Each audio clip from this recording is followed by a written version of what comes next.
So గతంలో అలా ఉండేది కదా, తమ్ముళ్ళు కూర్చోండి అనేవాళ్ళు, తర్వాత అరవద్దని చెప్పేవాళ్ళు. సో ఒక రకంగా ఆయనకి వెళ్తే ఏదో ఒక టీచర్ క్లాస్ చెప్తూ ఉంటే ఆ క్లాసులో స్టూడెంట్స్ కూర్చున్నట్టు వినాల్సినటువంటి పరిస్థితి ఉండేది. కానీ ఇప్పుడు ఆయన మాటల్లో కూడా స్టైల్ మార్చినటువంటి పరిస్థితి. సో ప్రస్తుతం ఉన్నటువంటి సిచ్యువేషన్ దానికి కారణమేమో మాకు తెలియదు. కానీ ఒక్కసారి బయట ఒకసారి ప్లే చేయండి పీసీఆర్. ఇది విన్న తర్వాత మీ ఒపీనియన్ వినాలి.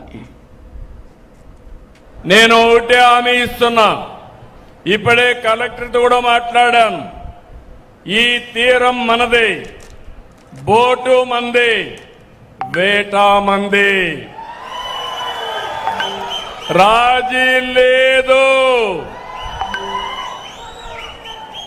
ఎవరైనా వస్తే వెంటాడతాం, వేటాడతాం తప్ప ఇక్కడికి అలో చెయ్యం.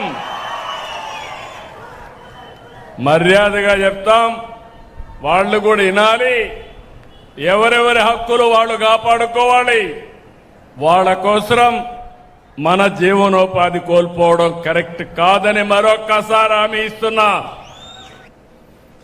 ఎస్ మసూదన్ రెడ్డి గారు, జనరల్గా చంద్రబాబు నాయుడు గారు ఆడికి వెళ్తే ఇప్పుడే కలెక్టర్తో మాట్లాడాను, మీకు ఎలాంటి ఇబ్బంది లేకుండా చేస్తాము, సో మొత్తం కూడా కాపాడుకుందాం, ఎవరైనా వస్తే వాళ్ళని అడ్డుకుంటాం, మెరైన్కి సంబంధించినటువంటి సిస్టమ్ని డెవలప్ చేస్తాం, ఏదో అలా మాట్లాడేవాళ్ళు. ఇప్పుడు ఆయన పంచ డైలాగులు చూసారా? తీరం మనదే, బోటు మనదే, వేట మనదే, వేటాడతాం వెంటాడతాం. సో పంచ డైలాగులతో ముందుకెళ్తున్న పరిస్థితి ఏంటి? ఈ మార్పు ఏంటి? కారణం ఏంటి?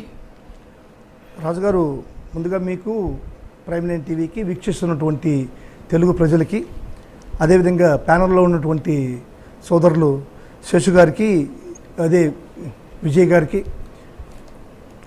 శుభోదయం. సార్, ఈరోజు మళ్ళా ఒక సామెత చెప్పాలి సార్. మీకు తెలుగులో మళ్ళా ఒక సామెత ఉంది, ఆ సామెత మీకు ఖచ్చితంగా చెప్పాల్సింది. ఇప్పుడు చంద్రబాబు నాయుడు గారి ప్రవర్తన చూస్తుంటే ఒప్పుకునే పరిస్థితి లేదు. చెప్పండి. రంకు నేర్చినమ్మ బొంకు నేరవకుంటుంటే వంకలక్కల పాలవుతుందంట. రంకు నేర్చినమ్మ బొంకు నేరవకుంటుంటే వంకలక్కల పాలవుతుంది. సరే, ఇప్పుడు పోయింది ఎక్కడికి? మత్స్యకారుల దగ్గరికి వెళ్ళాడు. మత్స్యకారులకి జగన్మోహన్ రెడ్డి గారు, ఆ పక్కన జగన్మోహన్ రెడ్డి గారు, మీరు గుర్తుపెట్టుకోండి, ఎదురుగా ఉండేది జగన్మోహన్ రెడ్డి గారు. జగన్మోహన్ రెడ్డి గారిని ఫేస్ చేయాలి చంద్రబాబు నాయుడు గారు. జగన్మోహన్ రెడ్డి గారు